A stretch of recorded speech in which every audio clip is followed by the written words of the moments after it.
Farrakhan is probably, hands down, one of the most successful and the greatest government agents that ever lived in history.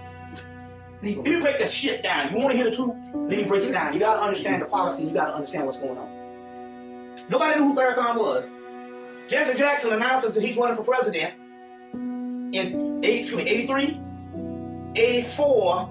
He goes into the primary, and somewhere during that summer, Farrakhan does the gutter religion remark. Thus, they have a reason to air him on public TV because Farrakhan was associated with Jesse Jackson in the Chicago politics. Then we get to know who Farrakhan is, and then there's another thing about it. It costs at that time, back in 1985, a minimum of $25,000 to rent out the Madison Square Garden. It's no, well, we'll pay you after it's over. We're not getting paid on the door.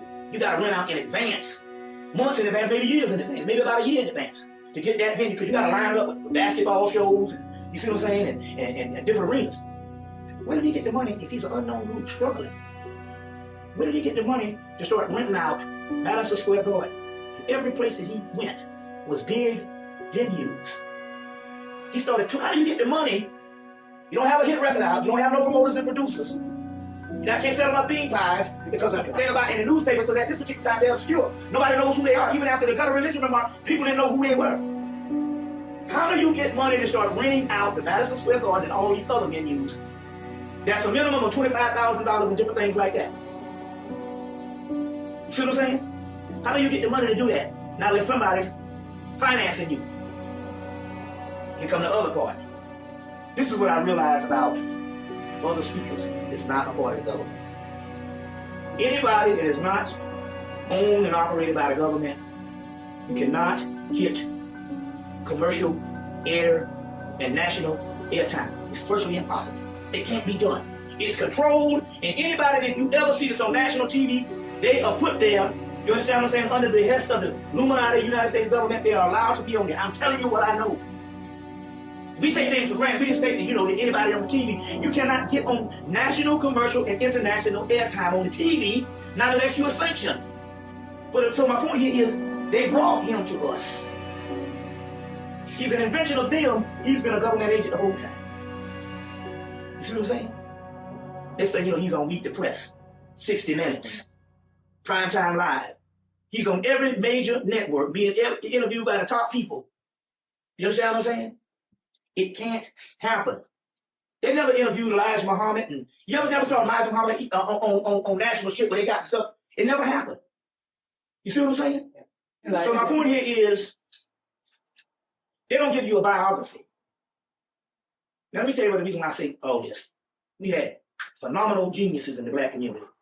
Dr. Ben, John Henry Clark, Leonard Jeffries, Tony Broder, Asa Hilliard. The list goes on and on and on, and you ain't never seen none of them on national TV. Farrakhan said on a lot of his tapes in the early 90s and the 80s that marching was a thing of the past. In so many words, it undermined. I don't give a fuck how niggas feel. You're a dumbass, brain-dead nigga. Who gives a shit how you feel? Non-analytical, dumbass, brain-dead, stupid-ass nigga. See what I'm saying? So who gives a damn what it made niggas feel? You went out there and paid your goddamn money, and you ain't seen no aspects of what happened with the Million Man March. He done put on 2 of them motherfuckers, and nothing came about it. You in the middle of the 90s. This is 1 year after the internet starts. So in all honesty, it's the first year of the internet. And you marching. And you turn around 10 years later and do the bitch again. You see? All these marches. So my point here was, what did it resolve? They made millions of dollars. Let me tell you something about that bastard in Chicago. I was riding around with Khaled.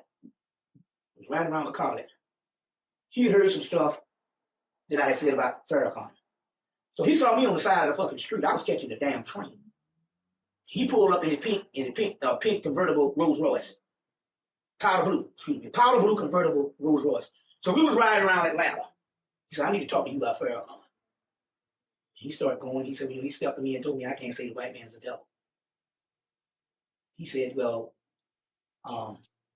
he said something, and I said, well, we'll change that to the powers that be. He said each time, it just got worse and worse. And we was talking, and he mentioned one thing to me.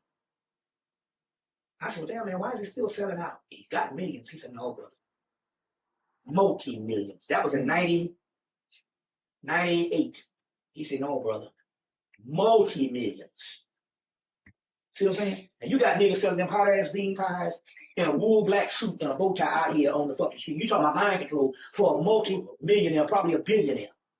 My point here is that organizations, it's supposed to be a trickle-down theory. That means that organizations, and we ain't talking about sophisticated niggas like that. Look, organizations, you're supposed to see the fruit of the organization. They're supposed to have businesses. They're supposed to have businesses and businesses to the point whereas nobody would have to even sit out and sell some damn bean pies. Don't tell me we can't do it. Let me tell you something, man. They got a holy sanctified church in Atlanta. Ultimate business. These are holy sanctified people. They damn near wear pilgrim outfits. But they got the beautiful restaurant that's been there for years.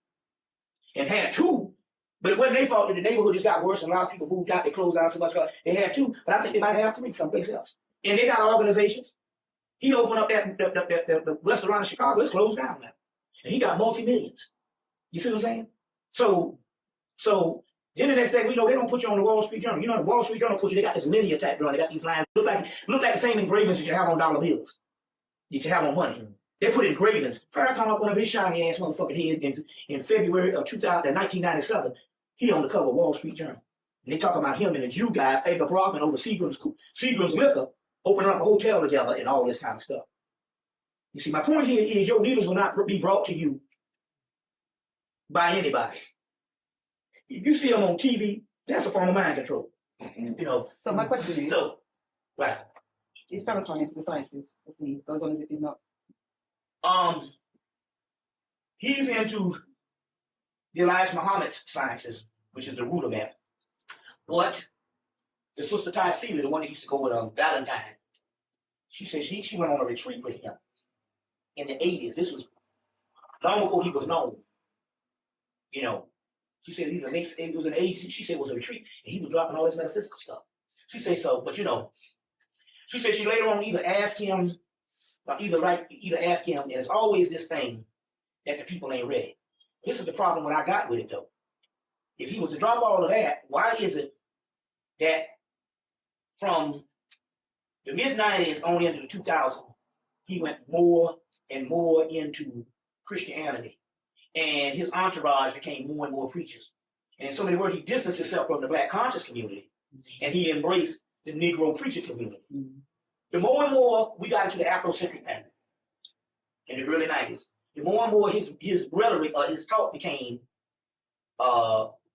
nations, the evil nations of the world, of Pharaoh and Egypt, that old biblical bullshit. Mm-hmm. And I'm like, I know that this goddamn man has to know better than this shit, because Elijah Muhammad didn't say that stuff. You see what I'm saying? And one of the keys here is, and I think this Dr. Ben he was looking for somebody to give his library to. Yeah, he gave it to the nation, didn't he? He gave it to the Nation of Islam, which means you could have probably given it to a white organization that would have done better for you than to give it to the Nation of Islam. Because the Nation of Islam means they're going to put it on lockdown. Because one thing about Farrakhan and them, they are not a community-based organization. They might have people in the community, but when it comes to the upper echelon, when it comes to the upper echelon, you cannot go to Farrakhan and the Nation of Islam, you understand what I'm saying, on a certain level, whereas it's going to be a Black conscious movement where we're going to get the benefit of all that. So those books are gone forever. And the funny part about this now, the people, when Farrakhan first, because you had the Nation of Islam, the old nation, and then Elijah Muhammad died in 75. And the Wardeen came in and completely demolished it and started putting white people in it and went to more traditional Islam. So a lot of Black people started going crazy. A lot of people in the nation psychologically went crazy. You got people that got on drugs and became drunks and drunks to this day because they couldn't take what Wallace did to the Nation of Islam. So Farrakhan decided he was going to start it up. So the first thing he did is he went to the Black community. Hakeem Adabuti, you know, the one that was the Black Classic. What's his name? What's his name? Not Black, the other one. First World Press. First World Press, yeah. Went to Hakeem Adabuti because they was all based in Chicago. Mm-hmm. So he went to the Black conscious community and Black revolutionary community that was left behind in the 70s. He went to them and said, look, I'm going to start the Nation of Islam back up and all this, will you support me? And there was they said it was a whole inner circle of the Black community, Black conscious community, that helped Farrakhan start the nation back up, which they started it back up again in 77. Then he said, years later, Farrakhan started eliminating these people. They can't even get a meeting with him. You see? So he became unapproachable. You see? He became unapproachable. You see what I'm saying?